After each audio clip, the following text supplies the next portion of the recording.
16ویں صدی میں Pascal blaze نامی ایک مشہور مسیحی فلسفی اور ماہر ریاضیات ہوا۔ اس نے ایک بڑی مشہور بات کہی جس کا آج تک اقتباس کیا جاتا ہے۔ اس نے کہا تھا، ہر ایک انسان کے دل میں خدا کی ذات کا ایک خلا موجود ہوتا ہے جس کو کسی بھی خلق کی ہوئی چیز سے پر نہیں کیا جا سکتا ما سوائے خدائے خالق کی ذات کے۔ یہ الفاظ ظاہر کرتے ہیں کہ ہر انسان فطرتاً خدا کے وجود کا ایک خلا اپنی ذات کے اندر رکھتا ہے جو کہ صرف و صرف خدائے خالق ہی کی بدولت پر کیا جا سکتا ہے۔ لیکن انسانی المیہ یہ ہے کہ وہ اس خلا کو خدائے خالق سے پر کرنے کی بجائے مخلوقات کے ذریعے سے بھرنے کی کوشش کرتا ہے، اور یوں وہ انجانے میں بت پرستی کے گناہ کا مرتکب ہو جاتا ہے۔ لیکن سوال یہ پیدا ہوتا ہے کہ آخر انسان خدائے خالق کو چھوڑ کر مخلوقات کی پیروی میں کیوں گامزن ہو جاتا ہے؟ اس کی بنیادی وجہ انسان کی گناہ آلودہ فطرت یا سرشت ہے جو کہ اسے خدائے خالق کی پیروی کرنے سے روکتی اور اسے مخلوقات کی پیروی کرنے پر مجبور کر دیتی ہے، اور یوں انسان بت پرستی کے گناہ کا شکار ہو جاتا ہے۔ کچھ اسی طرح کے الفاظ مشہور خدا کے خادم مقدس اگستین نے بھی کہے تھے، اے خداوند تو نے ہمیں اپنے لیے خلق کیا اور ہمارا دل اس وقت تک بے چین رہتا ہے جب تک ہم تجھ میں آرام نہیں پاتے۔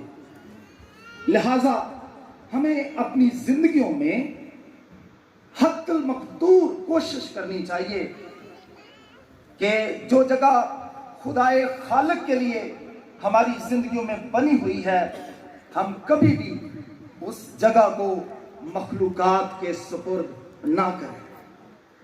اس سال 29/11 کی کلیسیا نے جو مضمون اس کنونشن کے موقع پر رکھا ہے وہ ہے جسمانی اور روحانی بت پرستی۔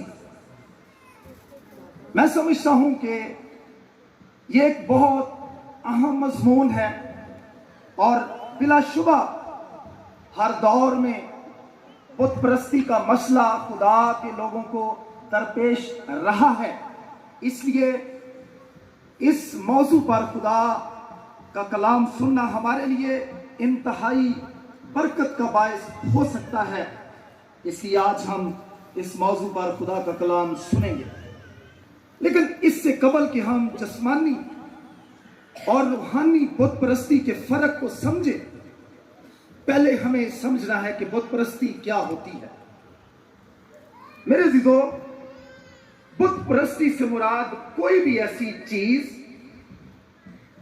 کوئی بھی ایسی جگہ یا مقام یا کوئی ایسی ہستی یا شخصیت جس کو ہم اپنی زندگیوں میں وہ مرتبہ، مقام اور درجہ دے دیں جو کہ صرف اور صرف خدائے خالق کی ذات کے لیے مخصوص ہے۔ پھر سے سنیے، بت پرستی سے مراد کیا ہے؟ کوئی بھی ایسی چیز، کوئی بھی ایسی جگہ یا مقام یا ہستی جس کو ہم اپنی زندگیوں میں وہ مقام اور مرتبہ اور درجہ دے دیں جو کہ صرف اور صرف خدائے خالق کے لیے مخصوص ہے۔ دوسرے لفظوں میں किसी भी चीज को, किसी मुकाम को या किसी हस्ती को खुदा के बराबर अपनी जिंदगी में दर्जा और मुकाम देना जो है, ये बुत परस्ती है। मेरे अज़ीज़ों, जब मैं इस मजमून पर खुदा के कलाम की तैयारी कर रहा था, तो मैं इस मजमून के अल्फाज पर खुसूसी तौर पर गौर करते हुए सोच रहा था कि जिस्मानी और रूहानी बुत परस्ती क्या होती है। क्योंकि मैं इस बात को समझता हूं कि बुत परस्ती अपनी जात में एक रूहानी फेल है। क्योंकि जब कोई शख्स बुत परस्ती करता है तो दर हकीकत वो मुल्हद नहीं होता, यानी वो एथियस्ट नहीं होता, वो एक मजहबी शख्सियत होता है और यूं वो बुत परस्ती करते हुए दरअसल एक रूहानी फेल को अंजाम दे रहा होता है। मुख्तसरन ये कहना चाहता हूं कि बुत परस्ती अपनी जात में एक रूहानी फेल है। गोया बुत परस्ती करने वाला भी किसी न किसी मजहब की पैरवी कर रहा होता है जो कि एक रूहानी अमल है, लेकिन बाइबल के मुताबिक जब बुत परस्ती की बात की जाती है तो दरअसल ये एक मनफी फेल है जिसे बुत परस्ती का नाम बाइबल मुकद्दस में दिया गया है। लेकिन चूंकि आपने इस कन्वेंशन का मज़मून जिस्मानी और रूहानी बुत परस्ती रखा है, तो मैंने इसके बारे में बहुत सोचा कि इसका क्या मतलब हो सकता है, और बहुत इसके बारे में मैंने पढ़ा भी, तो मैं इस नतीजे पर पहुंचा कि जिस्मानी बुत परस्ती से मुराद यह है कि जब हम किसी ज़ाहिरी या दीदनी चीज को, जगह को, हस्ती को अपने सामने रखकर उसकी पूजा करना शुरू कर देते हैं, ये जिस्मानी बुत परस्ती है। कोई जिस्मानी चीज या जगह या हस्ती जो कि अपना जिस्म रखती है, फिजिकल हालत में होती है, जिसका कोई ना कोई दीदनी या ज़ाहिरी वजूद होता है, जब हम उसको अपने सामने रखकर उसकी पूजा करना शुरू कर देते हैं या खुदा के बराबर दर्जा और मुकाम दे देते हैं, तो ये जिस्मानी बुत परस्ती है। जबकि इसके बरक्स रूहानी बुत परस्ती से मुराद किसी ज़ाहिरी या दीदनी चीज या जगह या हस्ती की पूजा करने की बजाय दरअसल ममनुआ तर्ज़े जिंदगी या रवैया अख्तियार करना। फिर से बताना चाहता हूं कि रूहानी बुत परस्ती से मुराद यह है कि किसी ज़ाहिरी या दीदनी चीज या जगह या हस्ती की पूजा करने की बजाय जो ममनुआ तर्ज़े जिंदगी है या रवैया अख्तियार करना है, ये रूहानी बुत परस्ती के जुमरे में आता है। इसमें लालच शामिल है, इसमें शहवत परस्ती शामिल है, इसमें हरामकारी शामिल है, इसमें नापाकी शामिल है। याद रखिए, कुलसियों के खत के 3 बाब में उसकी 5वीं आयत में इन तमाम कामों को बुत परस्ती के बराबर गर्दाना गया है, इसलिए हम इन्हें रूहानी बुत परस्ती का नाम दे सकते हैं। अहद अतीक में सौल की सरकशी को, मेरे अज़ीज़ों, खुदावंद का बंदा शमूएल जो है, जो उसकी सरकशी थी, उसको भी बुत परस्ती से इबारत करता है। लिहाजा इंसान का सरकश रवैया भी रूहानी बुत परस्ती की गमाजी करता है। अगर हम बाइबल मुकद्दस को पढ़ें तो बिलखुसूस अहद अतीक के अंदर जो गुनाह बनी इस्राइल कौम की जिंदगी में सबसे ज्यादा पाया जाता था, वो बुत परस्ती ही का गुनाह था। बनी इस्राइल कौम फर्द वाहिद की हैसियत से और मिनहसल कौम की हैसियत से बार बार बुत परस्ती के गुनाह का मुर्तकब होते रहे, और इसके रद्द अमल में बार बार खुदा का गजब बनी इसराइल कौम पर भड़कता रहा। इंतहा ये कि बनी इसराइल कौम की शुमाली सल्तनत 722 या 721 कबल अज़ मसीह में बर्बाद हो गई, और फिर बाद अज़ां जनूबी सल्तनत का शराजा भी 586 या 87 कबल अज़ मसीह में बाबल की असीरी के साथ ख़त्म हो गया, क्योंकि उनकी जिंदगियों के अंदर भी बुत परस्ती का गुनाह पाया जाता था।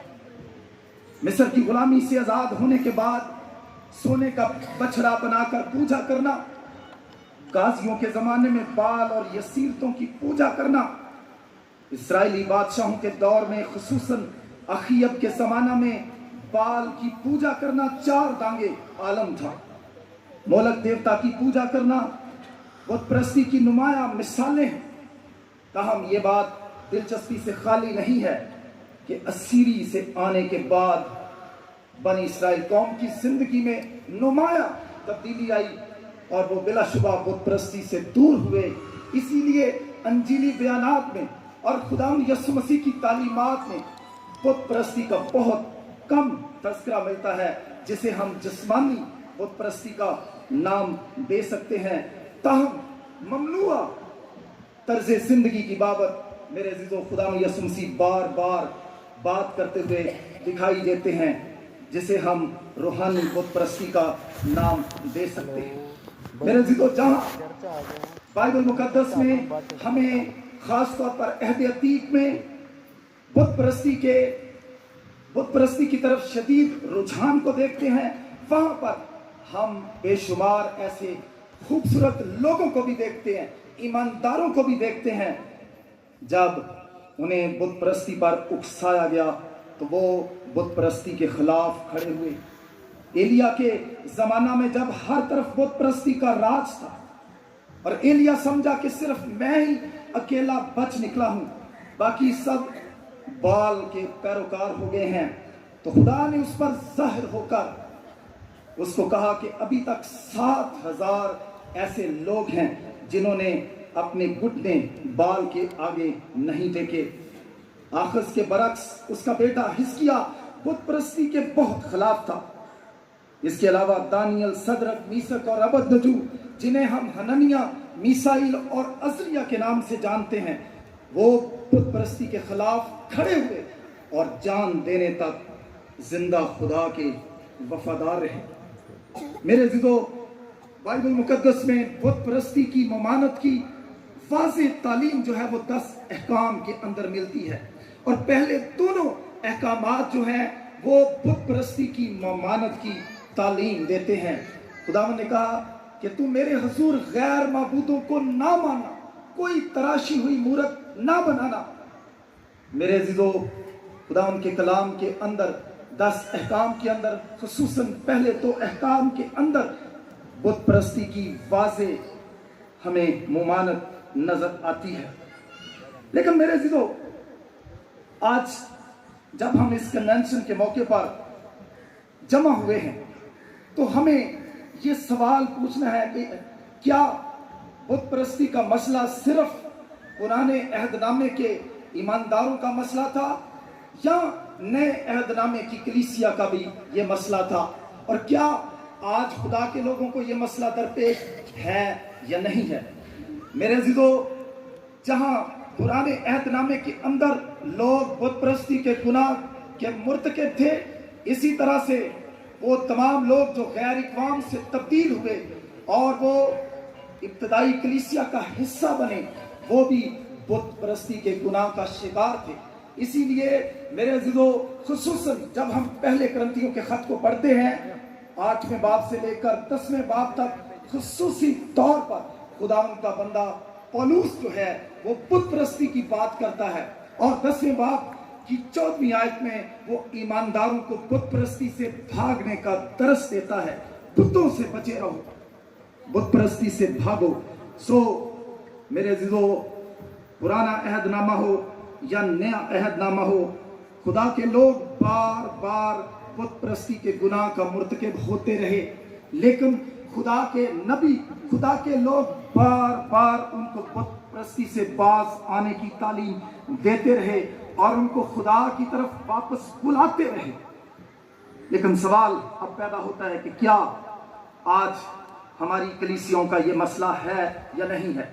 मैं तारफ के तौर पर यह बताना चाहता हूं कि बुत परस्ती ना सिर्फ बाइबल के ज़माने के लोगों का मसला था जो कि पुराने अहदनामे से ताल्लुक़ रखते थे या नए अहदनामे से ताल्लुक़ रखते थे। मैं समझता हूं कि बुत परस्ती आज भी कलीसियों का मसला है। आज भी कलीसियों के अंदर बुत परस्ती का राज है। हम किसी ना किसी सूरत में बुत परस्ती के गुनाह के मुर्तकिब होते हैं और उनकी निशानदही करते हुए पहले ये बात कहना चाहता हूं कि हमने पैदाइश से लेकर हमने इंसान की मौत तक हमने बुत परस्ती की चीजें और असूल बनाए हुए हैं जिनकी हम पैरवी करते हैं।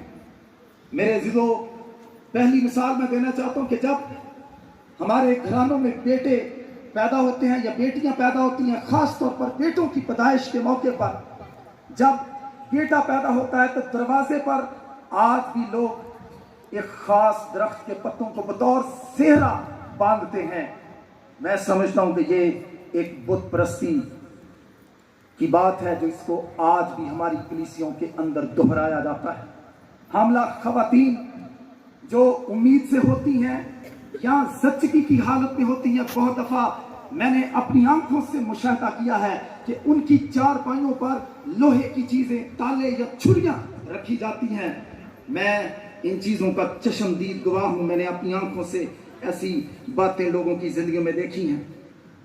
आज तक लोग बच्चों की नाफ जो काटी जाती है पैदाइश के मौके पर और पहली दफा जो बाल बच्चों के सरों से उतरवाए जाते हैं, जब चंड करवाई जाती है, बहुत दफा लोग उनको सारी सारी जिंदगी अपने घरों के अंदर संभाल कर रखते हैं।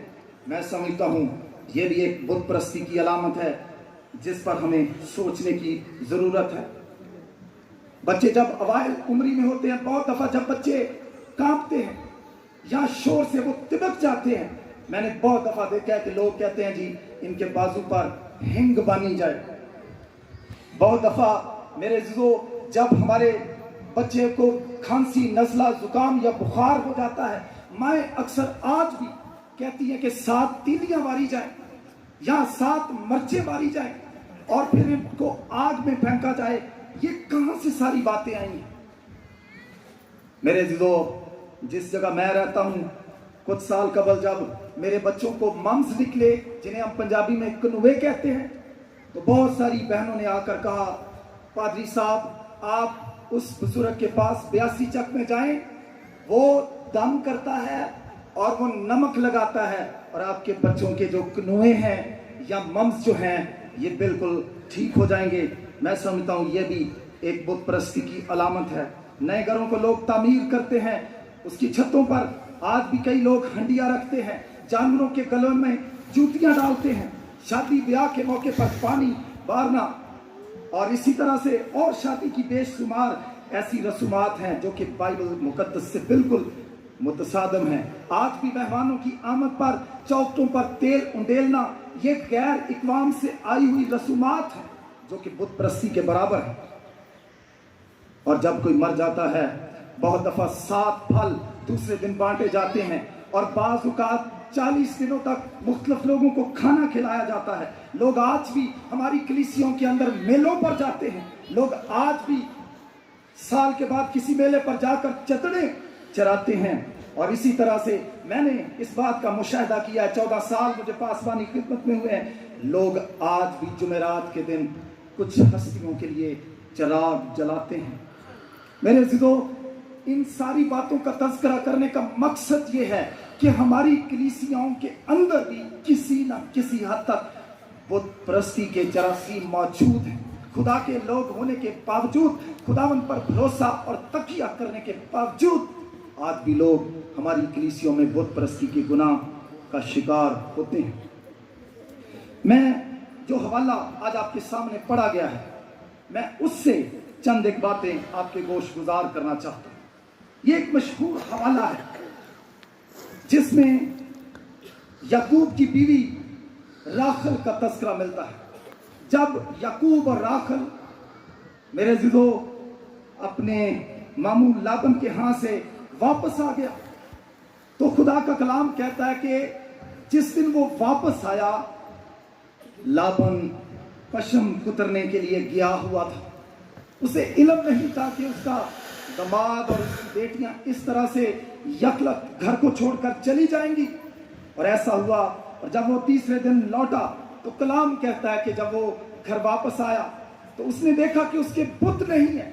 वो बहुत परेशान हुआ, वो बेचैन हुआ, बेकरार हुआ, और वो ताकुब करता हुआ मेरे जिदो 7 मंजिल तक उसने ताकुब किया। और जलाद के पहाड़ पर उसने याकूब और दीगर लोगों को जाकर पकड़ा, और वो आकर गोया गिला शिकवा याकूब से करने लगा।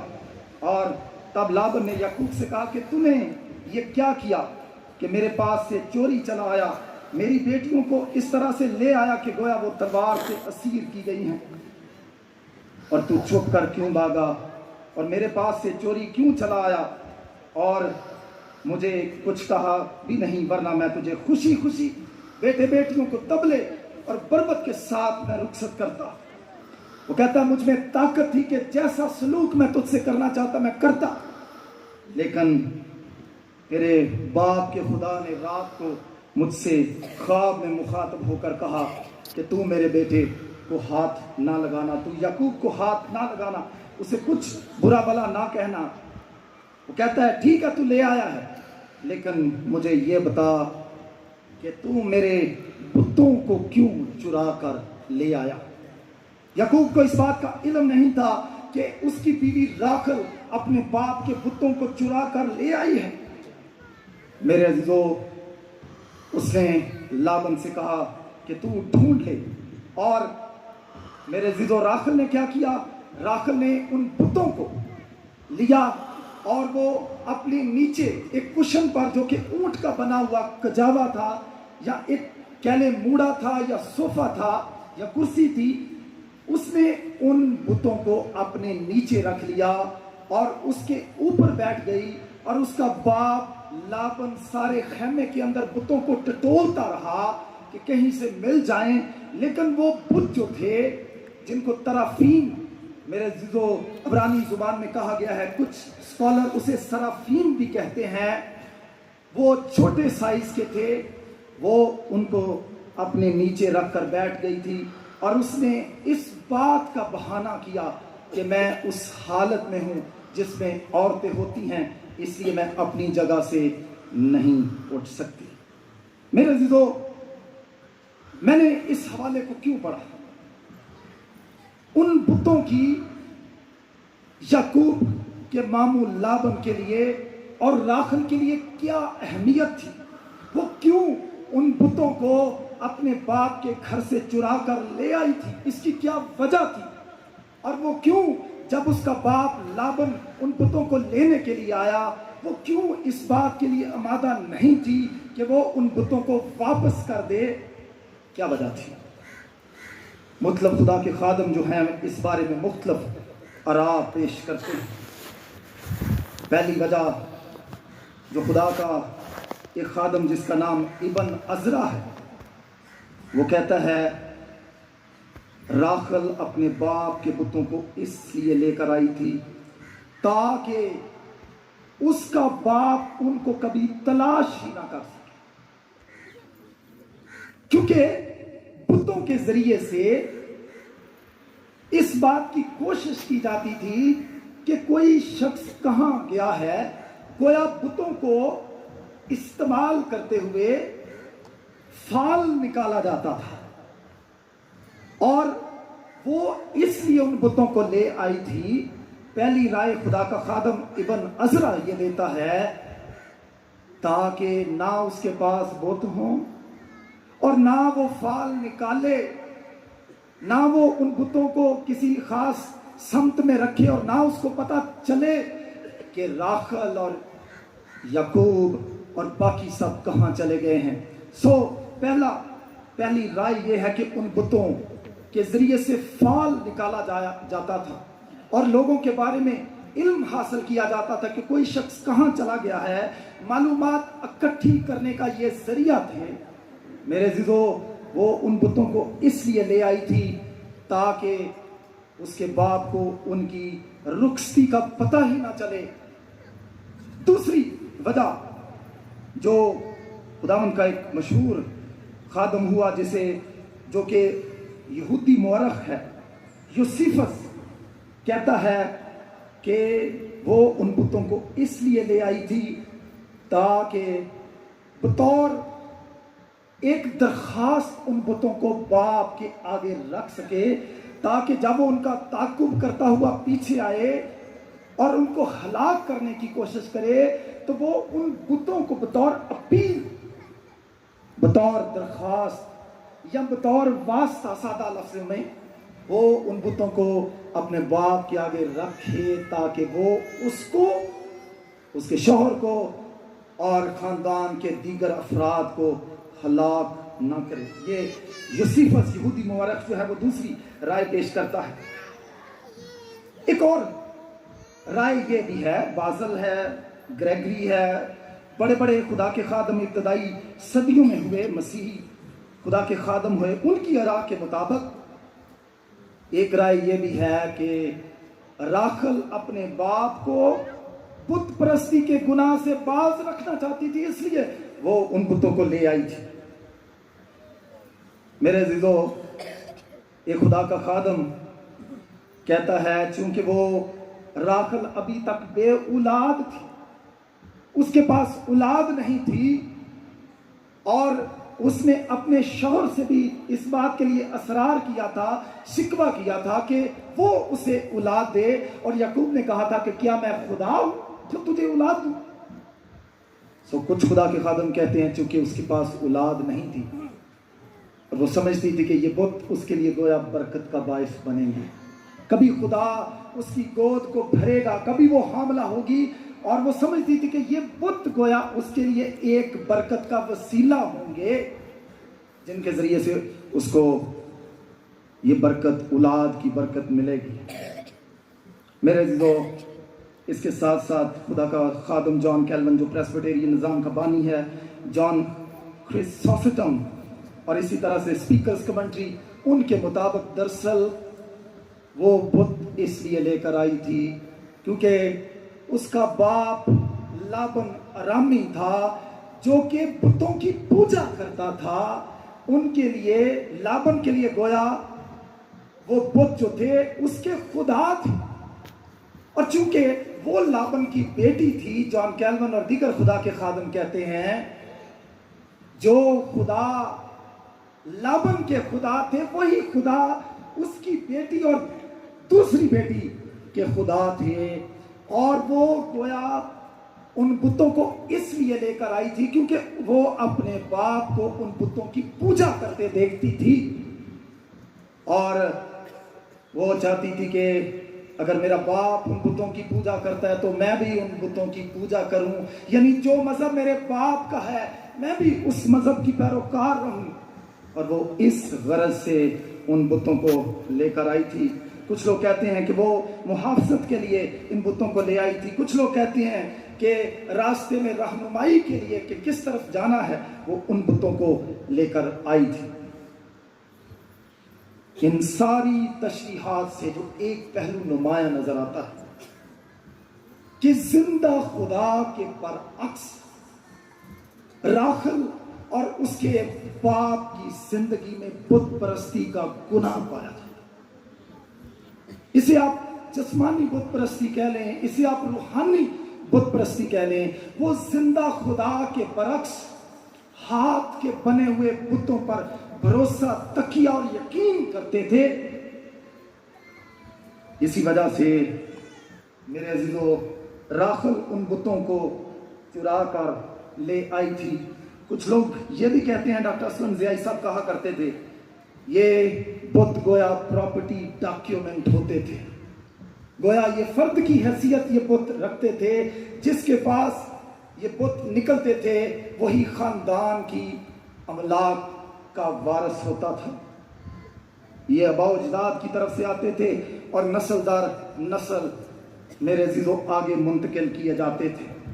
لیکن مختصر میں یہ کہنا چاہتا ہوں کہ راخل ان بتوں کو اس لیے لے کر آئی کیونکہ وہ خدا کے برعکس بتوں کی پوجا کرنے والے باپ کی ایک بیٹی تھی.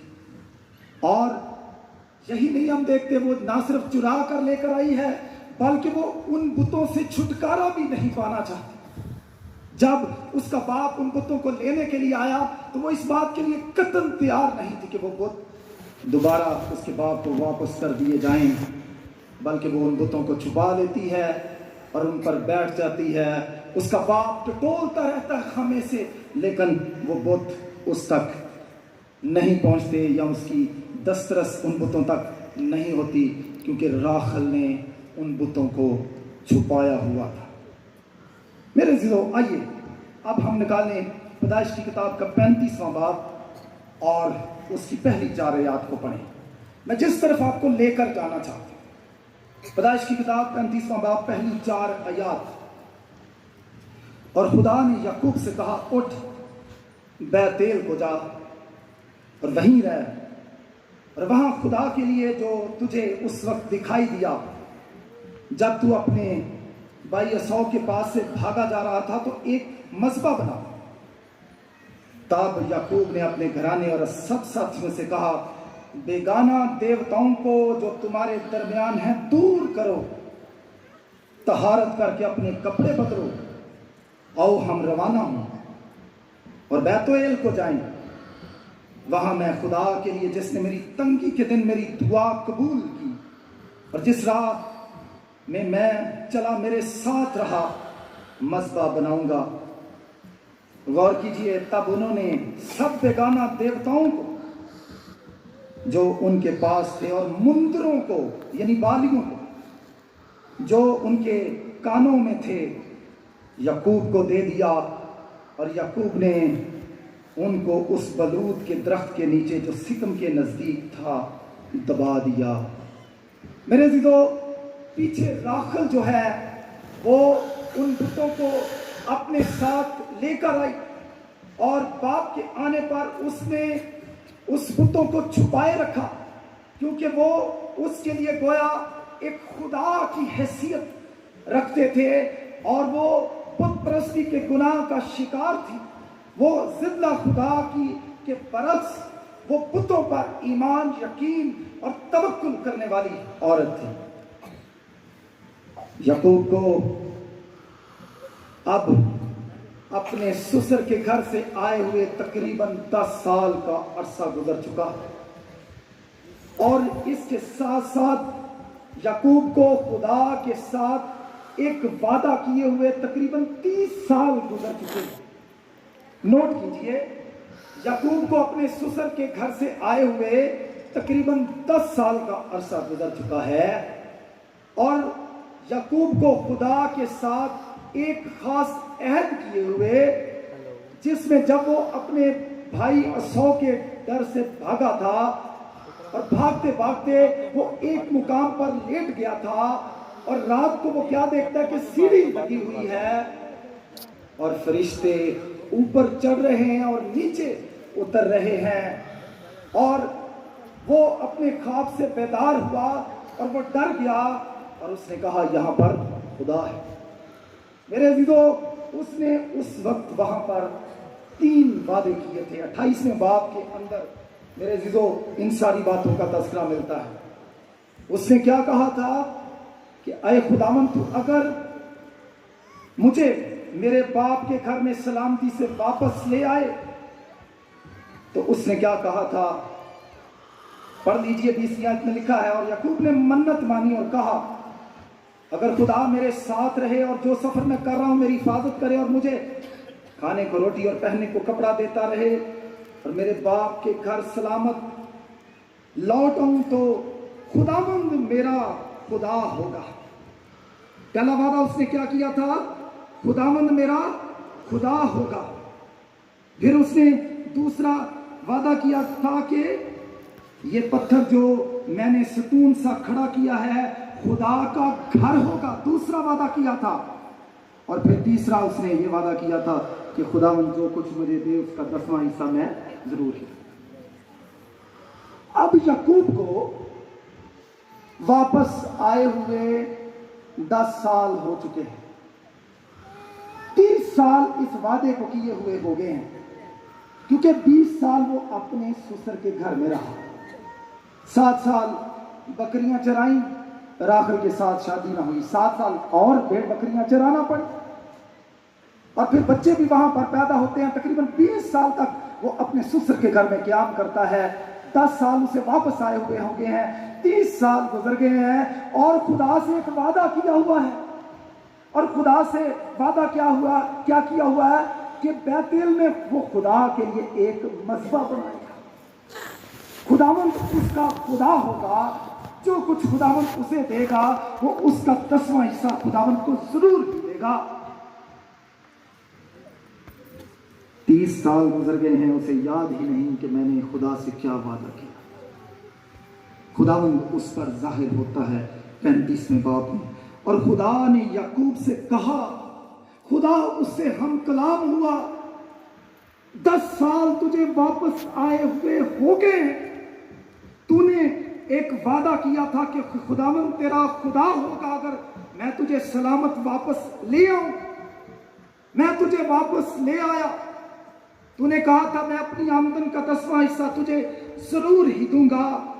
اور تو نے کہا کہ یہ پتھر جو میں نے کھڑا کیا ہے یہ خدا کا گھر ہوگا، یعنی خدا کا مذبح بیتیل میں بنایا جائے گا.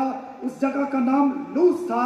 تو نے آج تک اس حکم کی پیروی نہیں کی ہے. جو عہد و پیمان، جو منت تو نے میرے حضور مانی تھی اس کو پورا نہیں کیا تھا. خدا اس پر ظاہر ہو کر اسے ہم کلام ہوتا ہے. خدا اسے کیا کہتا ہے؟ اٹھ بیتیل کو جا، وہیں رہ، اور وہاں پر جا کر ایک مذبح بنا.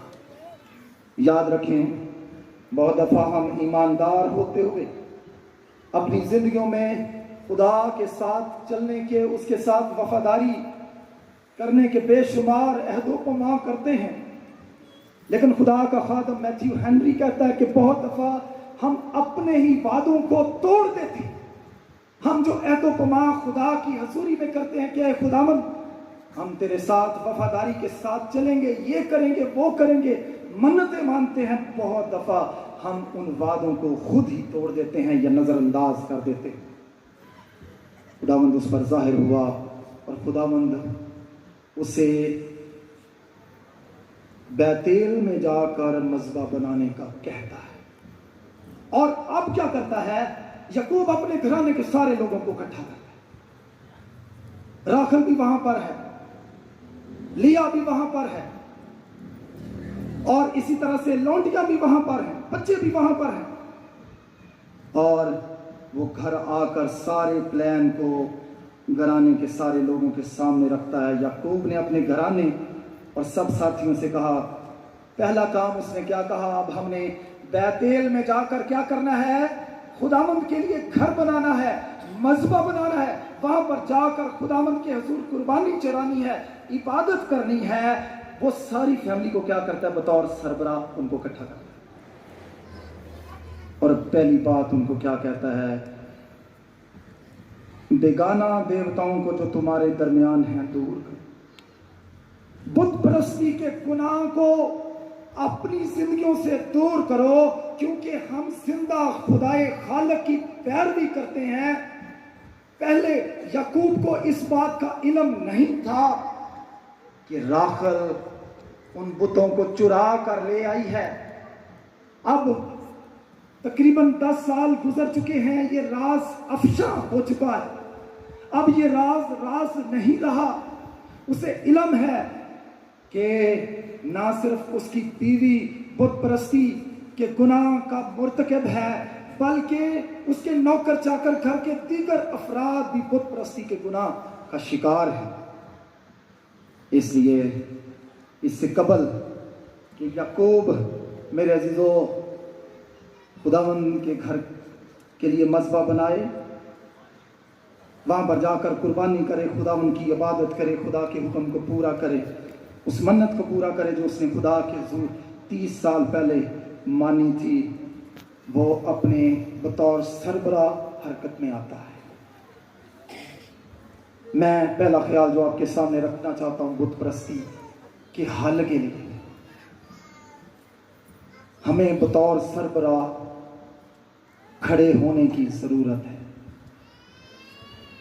بیوی کہاں جا رہی ہے، بچے کہاں جا رہے ہیں، بہن بھائی اپنی اپنی مرضی کا مذہب اختیار کیے ہوئے ہیں، اور ہمیں بہت دفعہ ان باتوں کا علم نہیں ہوتا، ان کی پیٹھ کے پیچھے کیا ہو رہا ہوتا ہے۔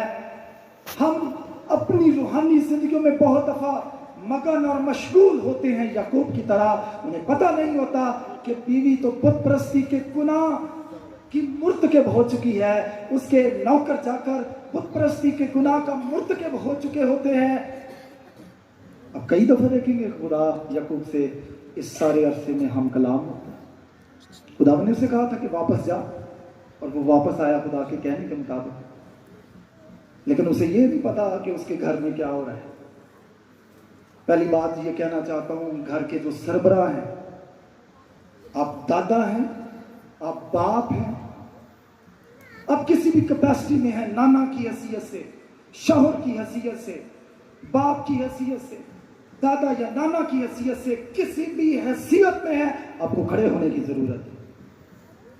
اس سے قبل کہ آپ خدا کے گھر میں جائیں، آپ کو اپنے گھر کے لوگوں کی زندگیوں پر غور کرنے کی ضرورت ہے، دیکھنے کی ضرورت ہے کہ کہیں آپ کی بیوی، آپ کی بیٹی، آپ کی بہو، آپ کا بیٹا یا گھر کا کوئی افراد بت پرستی کے گناہ کا شکار تو نہیں ہے، کیونکہ اگر اس بت پرستی کو بھی اندر لیے ہوئے آپ خدا کی عبادت کرنے کے لیے چرچ چلے جائیں گے، کنونشن میں چلے جائیں گے، تو کیا فائدہ ہوگا؟ کچھ بھی نہیں۔ پہلی بات، سربراہوں کو، خاندان کے بڑوں کو اپنی روحانی ذمہ داریاں سمجھنے کی ضرورت ہے اور کھڑے ہونے کی ضرورت ہے۔ بہت دفعہ ہم لاپرواہی کا شکار رہتے ہیں، اپنی فیملیز پر بالکل کوئی توجہ نہیں کرتے، اور لوگ اب کی بہت دفعہ گھر کے افراد جو ہیں وہ زندہ خدا کو چھوڑ کر مخلوقات کی پیروی میں لگ جاتے ہیں۔ یعقوب نے اپنی ذمہ داری کو بطور سربراہ سمجھا اور ساری فیملی کو کیا کیا؟ اکٹھا کیا۔ اور دوسری بات پھر بطور سربراہ اس نے ان کے گناہوں کو ان پر ظاہر کیا۔ گناہ کیا ہے؟ بت پرستی کا گناہ، بیگانہ بتوں کو جو کہ لابن ارامی کے بت تھے، یا اس علاقے میں رہتے ہوئے جن بتوں کی پوجا مقامی لوگ کرتے تھے، ان بتوں کو گھر کے اندر وہ لے آئے تھے اور ان کی پوجا کرنا شروع کر دی تھی۔ یعقوب اپنے گھر کے لوگوں کو کہتا ہے، بیگانہ دیوتاؤں کو جو تمہارے درمیان ہیں ان کو دور کر دو۔ آج ہمیں بھی بطور سربراہ کھڑے ہونے کی ضرورت ہے، اور ان بتوں کو جن کو راکھل کی طرح ہم نے اپنی سیٹ کے نیچے، کشن کے نیچے چھپایا ہوا ہے، ان کو باہر نکالنے کی ضرورت ہے اور ان کو دور کرنے کی ضرورت ہے۔ میرے عزیزو،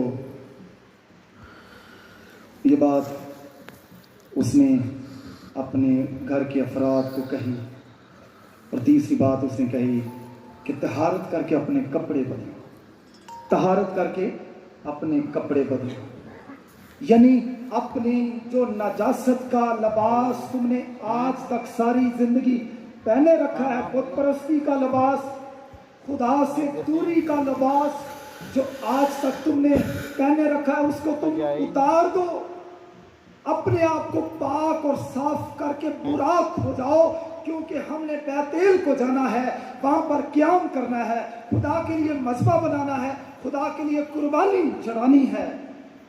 اگر وہ ہماری زندگی میں ہوئے، ناپاکی، حرام کاری، زنا کاری ہوئی، ہم نے طہارت نہ کی، خود کو پاک نہ کیا، تو نہ ہماری عبادت قبول ہوگی، نہ ہمارا مذبح बनाना कबूल होगा और ना हम खुदावन की नज़र में रास ठहरेंगे। मेरे दिलो, सारी फैमिली बैठी हुई है। यकूब साहब लेक्चर दे रहे हैं, अपने घर के पादरी, एक काहिन की हैसियत से वो अपनी जिम्मेदारियों को पूरा कर रहा है। वो अपनी फैमिली के गुनाहों को उन पर जाहिर कर रहा है कि बुत परस्ती का गुनाह तुम्हें पाया जाता है, तुम्हें इस बुत परस्ती के जामे को, लिबास को उतारने की जरूरत है ताकि हम बैतुल को जाएं और वहां पर जाकर खुदावंद के लिए मज़बा बनाएं। मैं एक और दिलचस्पी की बात देखता हूं यहाँ पर। यकूब ये भी तो कह सकता था मैं अकेला ही चला जाता हूँ, पूरी फैमिली को जाने की क्या जरूरत है। मेरे अज़ीज़ों, बहुत दफा बतौर सरबरा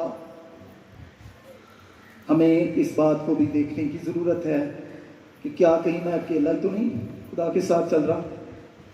बीवी की परवाह नहीं, बच्चों की परवाह नहीं, घर के अफराद जो आपके ज़ेरे साया है, जिन पर आपका हक है, जो आपकी बात मानते हैं, क्या आप उनको भी साथ लेकर चलते हैं? वो क्या कहता है, बेगाना देवताओं को जो तुम्हारे दरमियान हैं दूर करो, तहारत करके अपने कपड़े बदलो, आओ हम रवाना हों, आओ हम रवाना हों। और नहीं, आपको जाने की क्या जरूरत है? बच्चे वहां क्या करेंगे, नौकरों का क्या काम, ये मेरा और मेरे खुदा का मामला है। नहीं मेरे अज़ीज़ों, वो बतौर सरबराह समझता है कि अगर वो निजात याफ्ता है, अगर वो खुदा के साथ एक ऐद के रिश्ते में पेवस्त हो गया है, तो वो फिक्रमंद है कि उसकी बीवी भी खुदा के साथ चले, दूसरी बीवी भी खुदा के साथ चले, उसके नौकर जाकर उसके बच्चे भी खुदा के साथ चले। काश ऐसा बोझ मुझ में और आप में भी बतौर सरबराह हो। वो उनकी जिंदगी से बुतों को दूर करना चाहता है, उनकी जिंदगी में पाकीज़गी देखना चाहता है और उनको अपने साथ खुदावंद के घर में लेकर जाना चाहता है। बतौर सरबराह हमारी जिम्मेदारी है कि हम अकेले ही खुदा के साथ ना चलें, बल्कि अपनी फैमिलीज को, जो भी हमारे दायरा इख्तियार में है, हम उनको खुदावंद की तरफ लाएं। आओ हम रवाना हों, बैतुल को जाएं, वहां खुदावंद के लिए, जिसने मेरी तंगी के दिन मेरी दुआ कबूल की और जिस राह में मैं चला था मेरे साथ रहा, मज़बा बनाऊंगा, मैं मज़बा बनाऊंगा क्योंकि मैंने मन्नत मानी है। और तुम देखना, तुम मेरे साथ वहां पर खुदावंद की इबादत करना, शुक्रगुजारी करना। अब रद्द अमल देखिए उसकी फैमिली का। तब उन्होंने सब बेगाना देवताओं को जो उनके पास थे और मुंदरों को, यानी बालियों को जो उनके कानों में थी, सारा कुछ लाकर याकूब को दे दिया। याकूब ने लेक्चर किया है, याकूब ने अपनी बीवी को, अपने नौकरों चाकरों को जो बुत परस्ती के गुनाह का शिकार थे, उससे उनको उभारा कि वो उस बुत परस्ती के गुनाह को छोड़ दें, खुदावंद पर तकिया करना सीखें, खुदावंद पर भरोसा करना शुरू करें। मेरे अजीजों, जब उसने ये बात अपनी फैमिली के साथ शेयर की है, नौकरों चाकरों के साथ शेयर की है, तब उन्होंने सब बेगाना देवताओं को जो उनके पास थे और मुंदरों को जो उनको कानों में थी, लाकर याकूब को दे दिया। कलाम ये नहीं कहता कि राखल ने अभी तक उन बुतों को छुपाए रखा, यहाँ उसके नौकरों चाकरों ने कुछ बुतों को छुपाए रखा नहीं। कलाम कहता है कि जब याकूब ने ये बात कही, उन्होंने, यहाँ पर लिखा है उन्होंने सब, ये सब बड़ा लफ्ज़ जो है ये बड़ा है, यानी पीछे कुछ भी नहीं रखा। कभी कभार हननिया और सफीरा की तरह दौलत बेची है, ठीक है, अपनी जायदाद बेची है, पतरस के कदमों में ले, चलो थोड़े से रख लेते हैं, हम अपना कोई काम शाम करेंगे, हमारे काम आ जाएगा। उसमें उन्होंने जो भी बुत उनके पास थे सारे के सारे लाकर याकूब के पास रख दिए। मुंदरों को, शायद वो भी मुंदरें जो थी, बालियां जो थी, वो भी इसी काम के लिए इस्तेमाल की जाती थी, बुत परस्ती के लिए। उन्होंने सब कुछ कानों से उतार कर और देवताओं को, बेगाना देवताओं को याकूब को दे दिया। और याकूब ने उनको उस बलूत के दरख्त के नीचे जो सिकम के नजदीक था दबा दिया। जो तर्जुमा है दबा देने के लिए, عبرانی میں اور انگلش ٹرانسلیشن میں دیکھ رہا تھا کہ وہ دبانے کا نہیں ہے، چھپانے کا ہے، تاکہ نہ اس کی بیوی دیکھے، نہ اس کے بچے دیکھیں، نہ اس کے نوکر جا کر دیں، کہیں یہ نہ ہو کہ پھر آ کر اس